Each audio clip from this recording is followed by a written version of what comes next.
God's not moving because we're coming, but we're coming because God is moving. We felt God say, take a piece of white paper and write the mission for Japan. It was hard. We could talk about some of those hardships, but in the middle of the hardness, we never lost our sense that God was going to move in Japan, and we have never lost it to this day. It's really important to note that it's the vision, the mission that sustained you. It's what did God say that sustained you.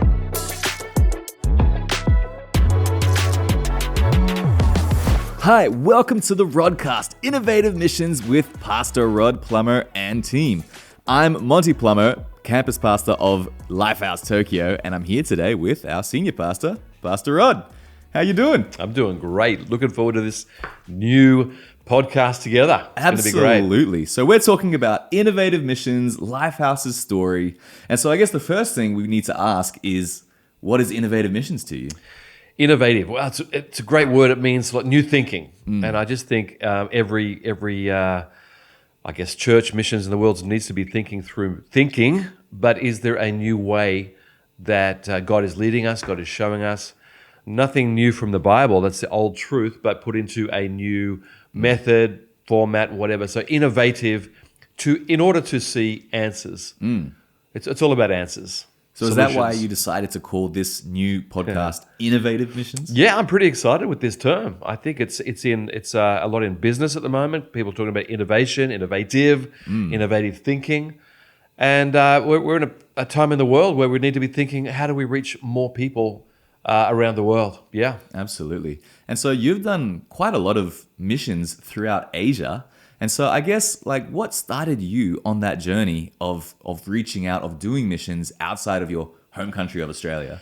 Well, when I got saved at 19, I'd never been overseas.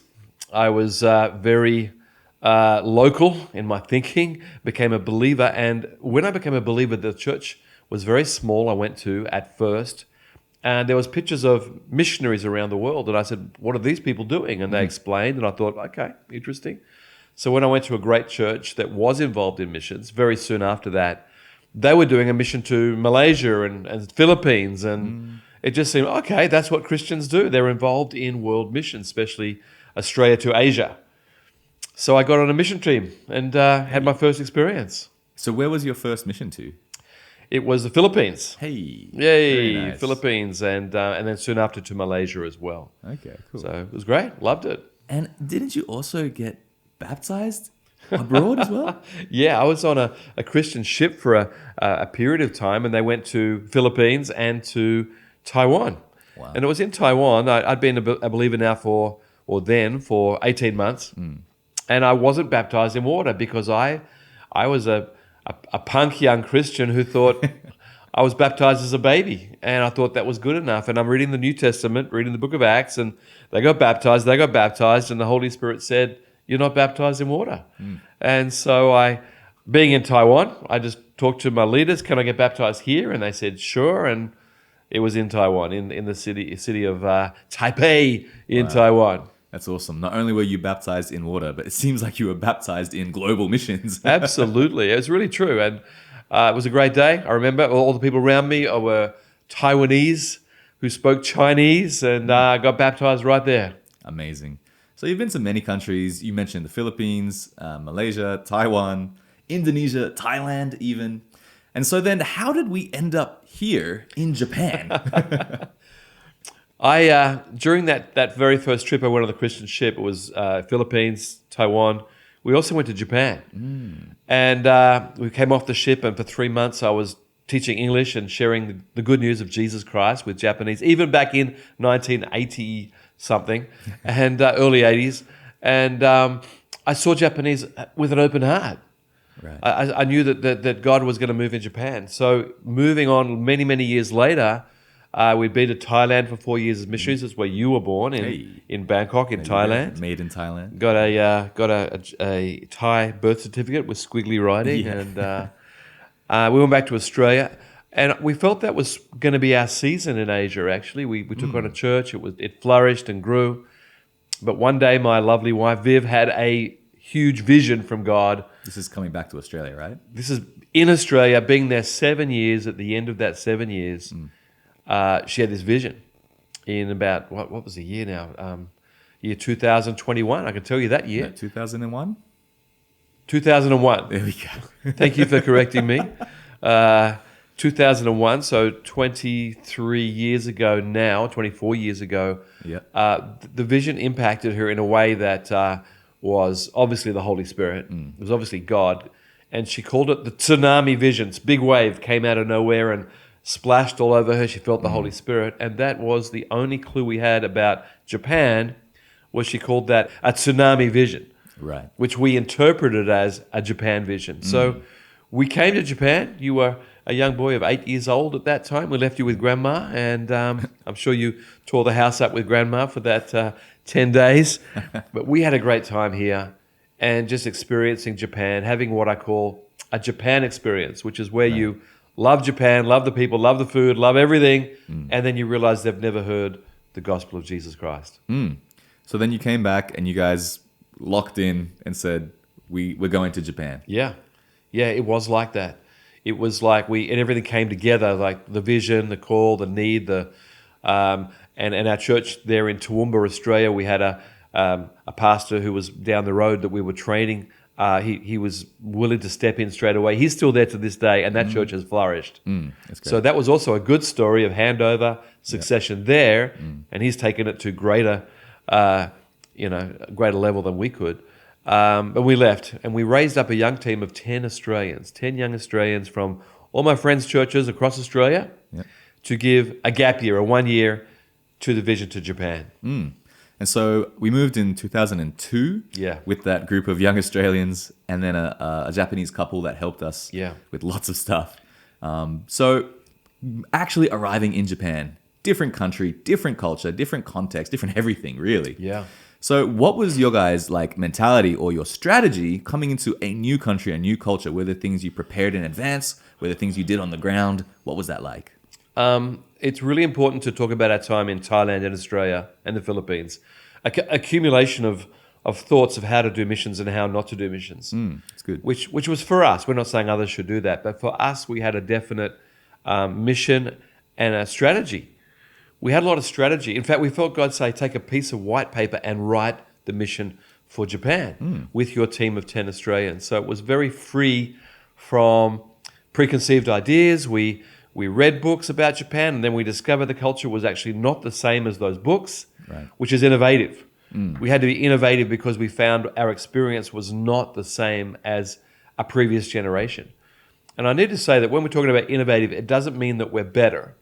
It just means we're in a new season.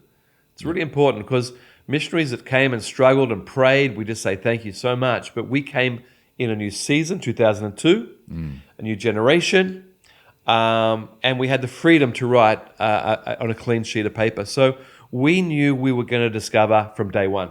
We knew that. We said to our team, we're going out there today, first day in Japan, to discover the culture of the young Japanese. So what was that discovery like as you guys got out there, as you guys met Japanese people around? What were those discoveries? Well, let's talk about the comparison to the literature. The literature said Japanese will never show you their emotions or their true feelings. They were very much internal. We discovered on day one Japanese were fun and would talk about music and fashion and what they thought. So we thought, okay, for this generation, that was not true. The second thing we learned about from books was that Japanese will never make a singular decision. They will need to be with their family or a group to make, for example, a decision to believe in Jesus. We found that was not true within months, that Japanese were making their own decision. They were thinking individually. However, there is a very, very strong sense of groups and community here that we had to put them into small groups straight away.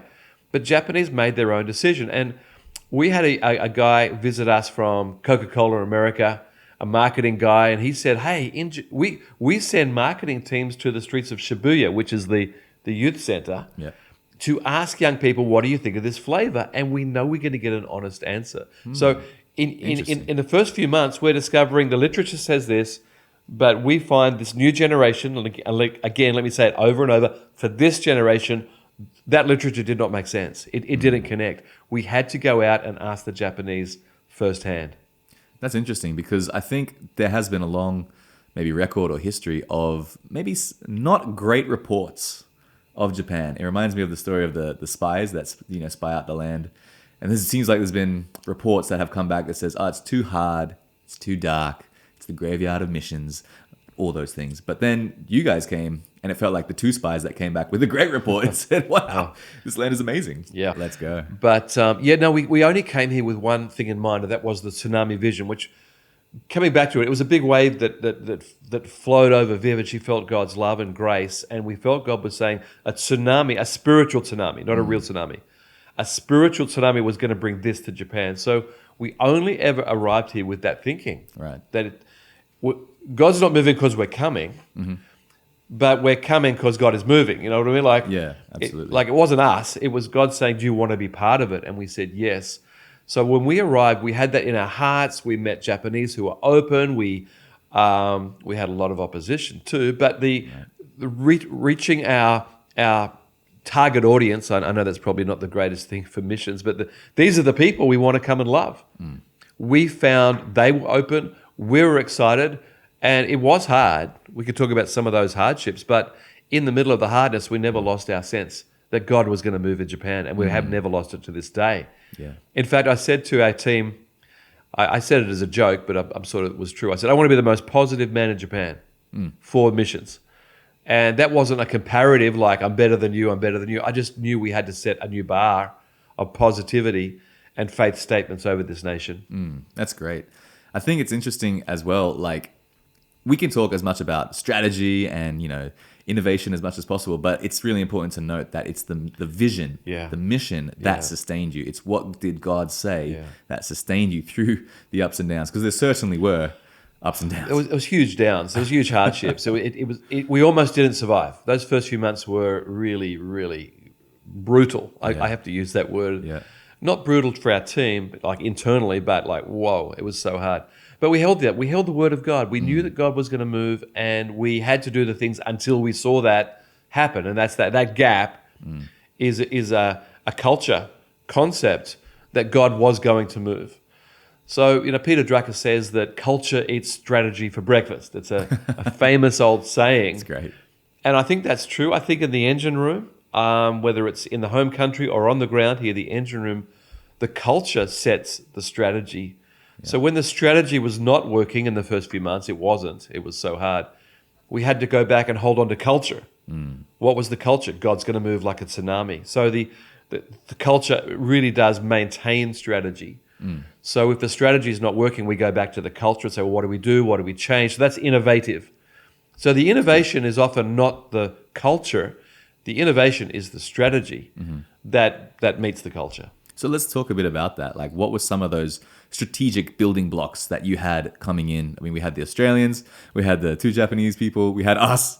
That's how we started. So what was the strategy coming in? Well, we had almost no money, so that was part of the strategy. What do you do when there is no money? Well, maybe we could have done better on that part of the strategy, but Absolutely. But it did mean we had to look for very, very cheap, rentals, and it forced that. But the strategy, the internal was our team was cohesive and united from day one. And I think this is a huge part of innovation. It's good. Is your team going to go with your innovation? Or are you fighting innovation within? So our personal team was so united, was so on the mission to win Japanese, that innovation was quick and easy. I've got to say that. In that first year, amongst the hardships, there was an incredible sense of unity of mission. We're going to reach Japanese. We're going to do something for God in Japan. This year, for them, coming on a 1 year thing, this 1 year is going to be significant and powerful, and it was. So the innovative thought was fast. We brought back the new thoughts to the center, and we discussed it every single week. What do we do? What do we change? What worked? What didn't work? That blank sheet of paper, we started to write answers on that straight away. Amazing. So what were some of the things you learned along the way? So now you have the vision, you have the dream, the word of God, you have the team. They're all united on that same word of God. And then we go out and we meet people. Yeah. Maybe tell us, what was the first person that made a decision, the first Japanese person who made a decision to become a Christian? What was that experience like? That was after 3.5 months of being here. A young man called Yuya, who's still with us. We love him very much. He was then a student. Now he's married with 3 kids and a manager in his company. But as a young university student, he came to church. Well, he came into our said we was going to start church, and we were trying to get a music team together. We had a couple of musicians on the team, a couple of singers. You might remember that. I don't know. It wasn't great, but it was okay. I don't know. I remember the sticky floors. Absolutely. So the venue we had was the cheapest venue we got, which was on a Sunday morning was sticky from the beer. Yeah. In the night before, not from our beer, but from the night the night before. It wasn't cleaned. We had to come in with air fresheners. Anyway, Yeah. You came into that, and we said we're going to start this band, and he said, "I'm not coming here for Jesus. I came here for English, but could I play in your band?" And I said, "What do you play?" He said, "I play drums." And although our band was small, we actually had another Australian come in, and he was a brilliant drummer. So I had to say, "Well, that's the one instrument we do have. Do you have another instrument you play?" He said, "No." And I said, "Do you play bass?" Because every musician knows that drums and bass are the same, right? No, they're not the same. You're a musician. They're not. I'm joking. They're not the same. But I said that to him, and he said, "I can't play the bass this week, but next week I can." And I call that a Japanese statement.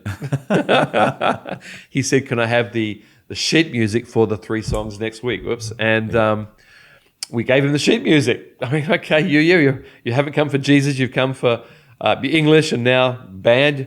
We've got no one else. You can play bass if you can. So next week he came in with a brand spanking new bass on his back, on the backpack, and he comes in and sits down, puts his sheet music out on his thing there, and starts tuning up with the band and the keyboard and the bass. And we go, can you play bass? He said, "I can play bass." It's a Japanese concept, and he did really well. Right. I'm sure it was basic bass, but he got it right. 3 songs, he nailed it. And What a legend. soon after, he starts saying, "I am interested in Jesus." And we were in a youth camp on the beach one day, and he came and said, "Pastor Rod, I'm now ready to receive Jesus into my life." And I called the 10 young Australians together with the older couple, and Tony was there as well, I think, and who's still with us, one of our pastors. And I said, say to the whole team. And he said, "I want to receive Jesus today." And the whole team burst out crying. It was like a catharsis of emotions that we'd come, and it was so hard. We were united. We were believing to see a Japanese saved, and it was happening. And then he was baptized in the sea that day because we'd already taken him through the studies. Wow.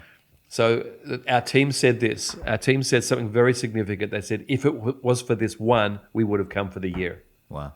If it was for this one, the one Japanese, we would have come for the whole year. Well, it wasn't just the one. Right. And in that first year, we baptized 5. Wow. And next year, we baptized 24. And so we started to realize Japanese were just like us.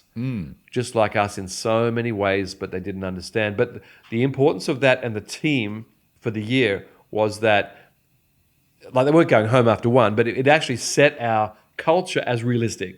Mm-hmm. It was going to work. The strategy was working about building teams and small groups and outreach and band, and all of a sudden we're starting to see people wanting Jesus. Amazing. I love that story. That's such a beautiful story. Do you remember that day? You would have been 9 I think on the beach in Chiba.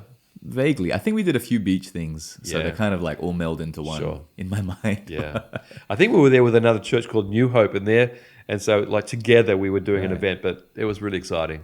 That's interesting too, because when we first arrived, Yeah. New Hope was very gracious to us, and we were able to maybe learn a little bit from them, and we Yeah. came across the bilingual model, Yeah, which I guess is another one of our great strategies to this day. yeah. Just using the bilingual. Let's talk about that, because I do talk about it a lot. I'm writing a paper at the moment called Innovative Missions, and There you go. this is a big part of the story. Is before we came to Japan, I researched as much as I could in 2001. There wasn't much on the internet right there in Japan, but I found there was a church called New Hope and Pastor Taro Sataraka from Hawaii. So I knew a friend in Hawaii, in his church. I made the call to Hawaii.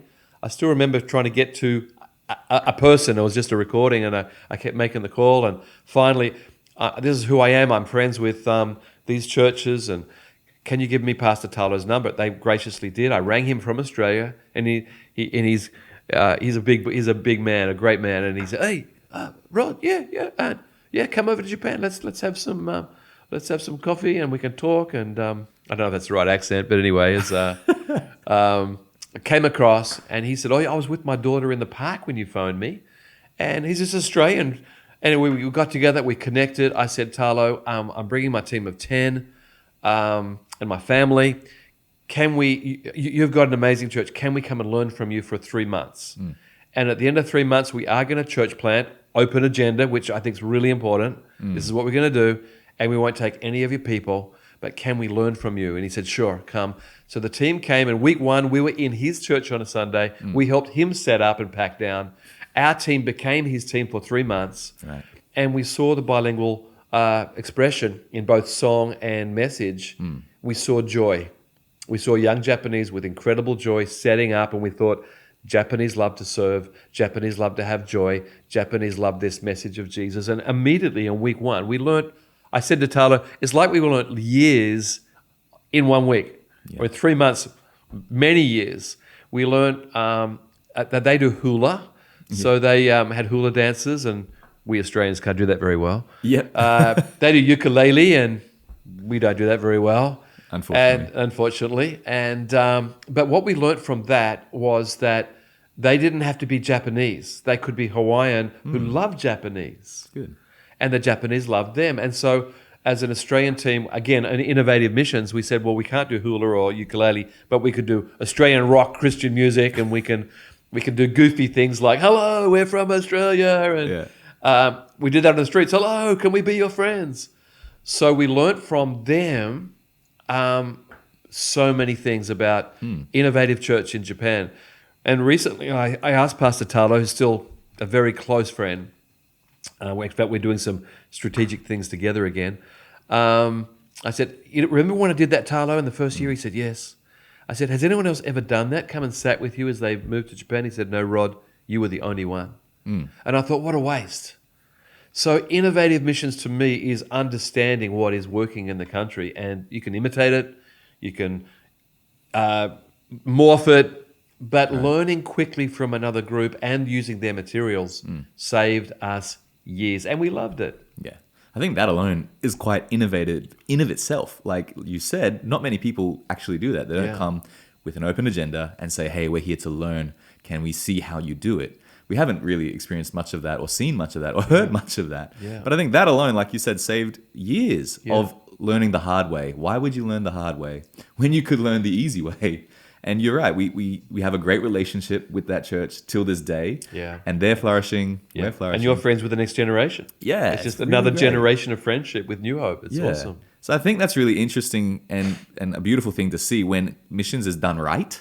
Yeah. That there's flourishing, that there's life, that there's great relationships that last a long time, because we need relationships in mission.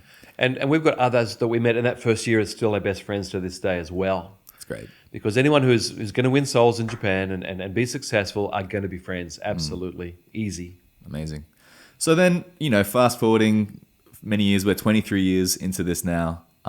Church has grown and flourished, and it's been amazing to see. So what has maybe been some of the things that have changed over time as the church has grown? What are some of the things that you felt like we had to shift or pivot to accommodate this new seasons?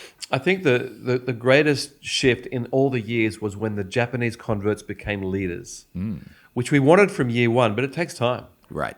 They don't know anything at first. They've got to know about the cross, the resurrection, and the Bible, and it takes time.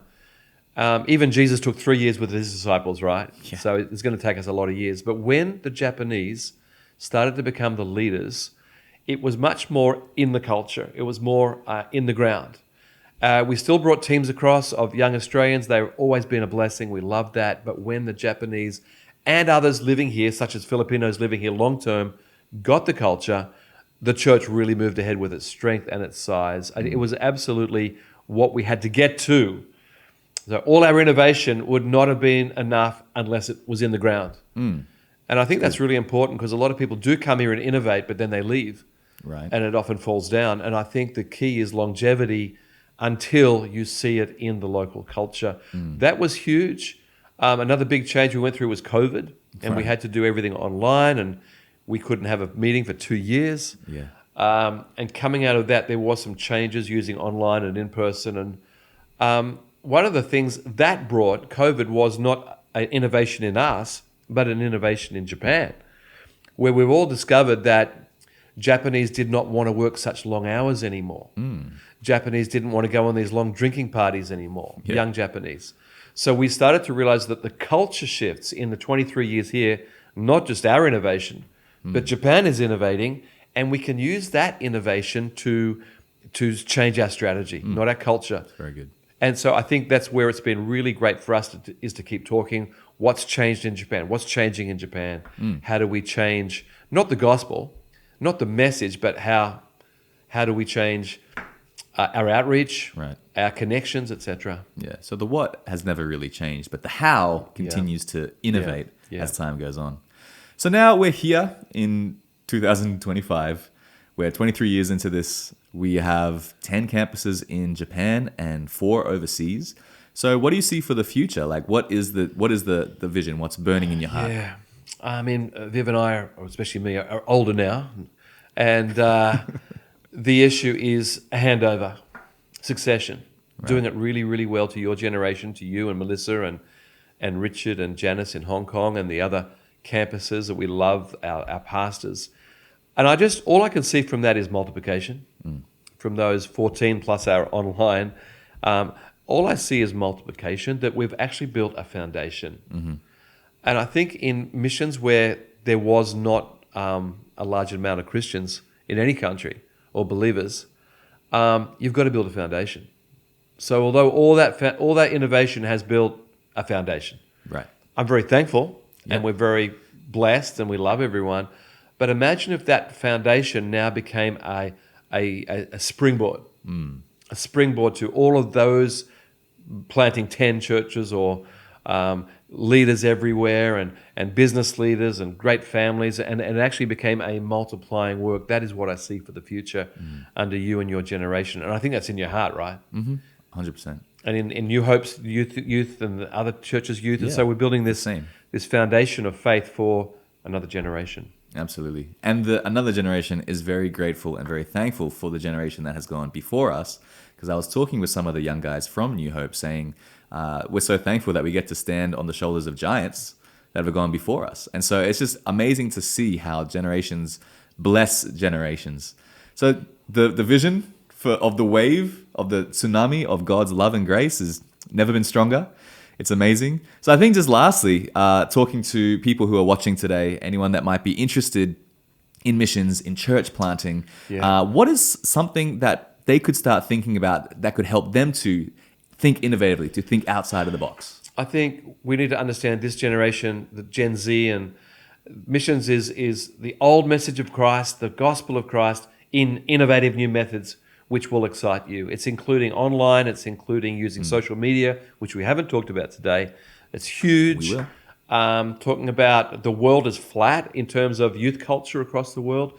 So it's not like the old days and it's all about cities. Asia is about cities, and Africa is soon going to be about the big cities. And the youth are coming to the city. They're coming to centers. That missions is changing and morphing to be much more in alignment with their generation. So my message is come on over and help us and help other people around the world in prayer, in giving, in going, in being part of this end time harvest that God is bringing. Amazing. And so if there's anyone that's maybe they're trying things, they're trying to grow, maybe they're not quite seeing the growth yet, maybe they're not seeing the results that they hope to see yet, what would you say to someone like that in a situation like that? Just a final piece of advice to help maybe get them over that hump. Wow, that's such a big question. You've got to come and see this. Come and see the countries. Come and walk. You know, God said to a couple of people in the Old Testament, everywhere you put your foot, I will give you. And that doesn't mean it's not going to be today. But come and see successful missions and successful churches. Come and see what Gen Z is doing. Come and see what people are doing in social media and online. Come and see what your generation can do and that you could do in your generation. And so connect with people who are really fruitful, innovative. The old message, old doesn't mean it's bad. It's just the great old message of Christ and the church in a new package, which is the methods and the model, which is so exciting today. Amazing. Well, let's continue to innovate. Let's continue to see God move. If anyone's interested in going with us on this journey, make sure you keep coming along for the ride because we've got many, many more things we can talk about we just couldn't get to today. But looking forward to having more talks on innovative missions. Hi, thank you for joining us today. We hope this episode was interesting and helpful to you. If it was, you can let us know by rating, reviewing, sharing, and commenting on the episode. That'll help us know what you're enjoying and what topics we should focus on in the future. If you haven't yet, make sure you subscribe to get these episodes as soon as they drop every month. And we'll see you in the next episode of The Rodcast.